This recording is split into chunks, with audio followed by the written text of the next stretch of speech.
I want to ask you to imagine that you're all standing on the sidewalk and you're walking, you're chatting, and you start hearing some trumpet music and you don't know where it's coming from, and you look around until you realize that it's coming from the roof of the 11-story building that you're standing in front of. And you might wonder, who is this and why is he standing on the roof playing the trumpet? You might be surprised to find out that it's the superintendent, actually, of the building. And he's a 67-year-old man named Roscoe Jones. And he comes and stands at the edge of the roof with a broken heart and a missing finger. And he plays the trumpet in public for the first time in more than 50 years.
Windows opened beneath him, and people looked around for the source.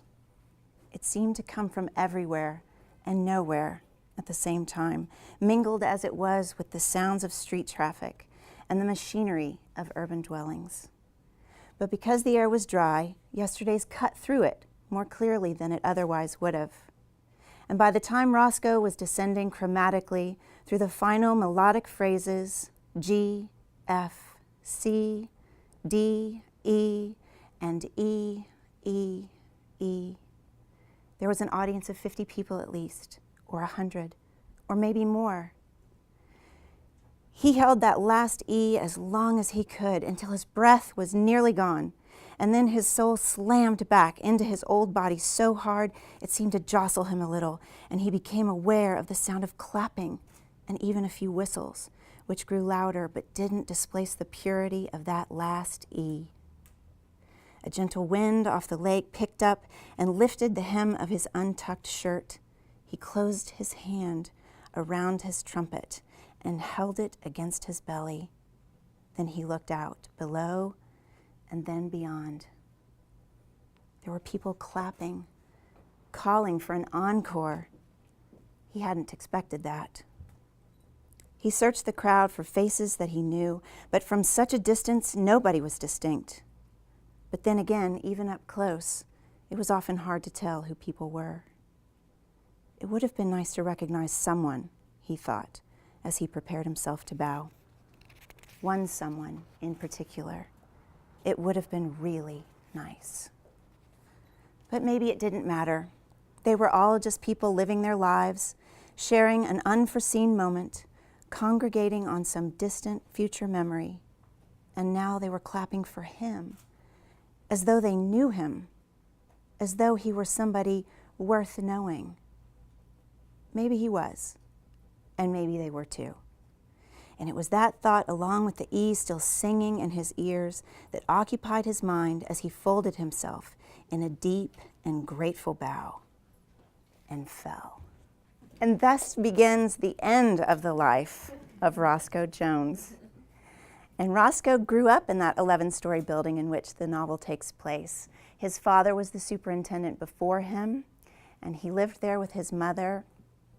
And he used to wander the streets of Chicago as a boy to escape his demanding father. And one evening, he found himself at the back door of a jazz club, and he had never heard jazz before. But he was so taken by this music and he was pressed with his ear under the window, and he met someone very special, the very famous trumpeter Clifford Brown, called Brownie. And Brownie saw him sitting out there, and he took pity on him and said, "Come on in." And he let him listen to their set from the Wings. And when they took a break, Roscoe snuck back to where they had left their instruments, and he picked up the trumpet and he started to play. And of course, it was terrible, as you can imagine. But Brownie was standing there, and he overheard him, and he had such a sweet demeanor, and he said, "Let me teach you a little bit about how to play." And he did, and he was so taken by Roscoe's earnestness that he actually gave him the blessing standard that Roscoe took home and learned to play, and in fact he became something of a prodigy. He practiced as much as he could, and he played his first concert when he was 15 years old. That was his first and his last concert, because shortly thereafter his father asked him to help repair a steel cage elevator door in the lobby of the building. And when he did so, he got his hand caught in the gate and severed his middle finger. And that was just the first of many losses. A couple of years later, his father died, and there went the dream of doing anything other than leading the life that he had known inside those 11 stories.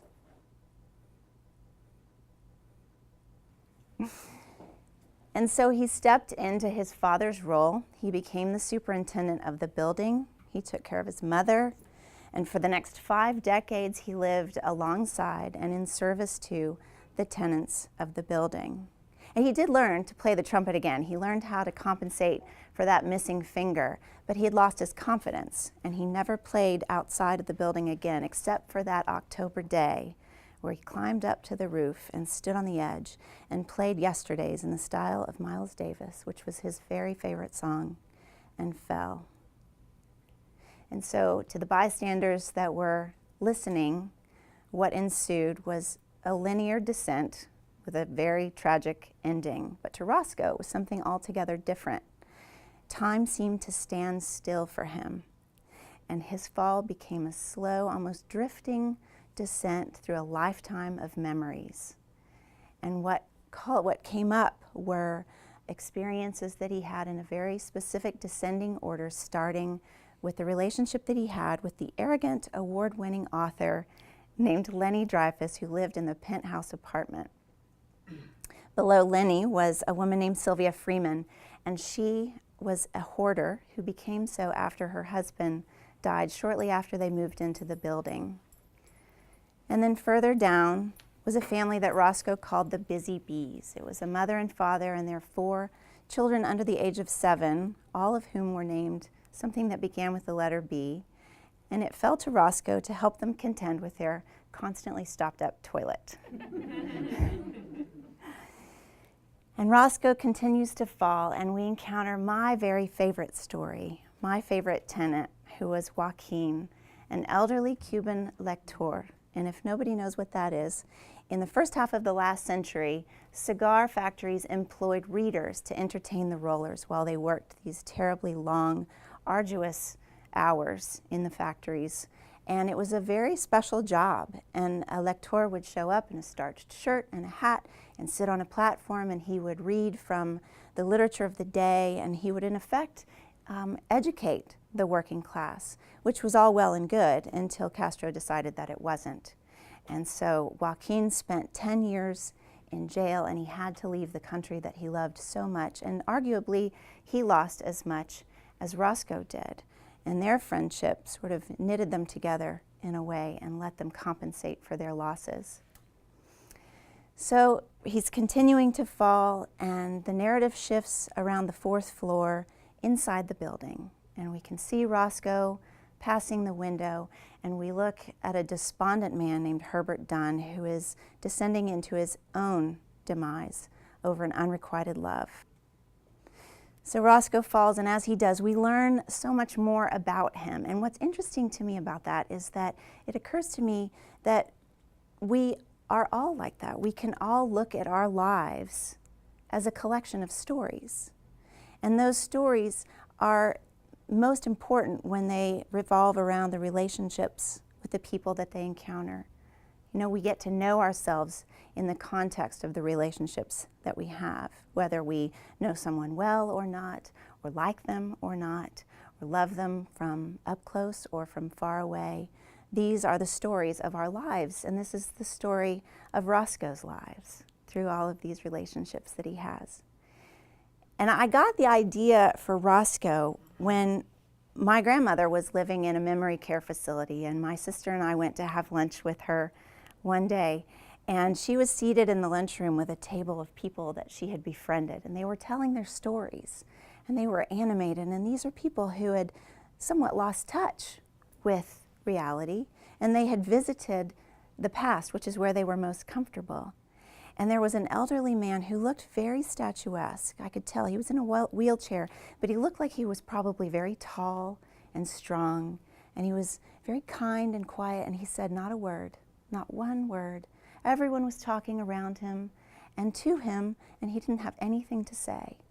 And I kept looking at him thinking, now here's a man who's lived at least 7 decades, and all of the stories that comprise his life are lost, even to him.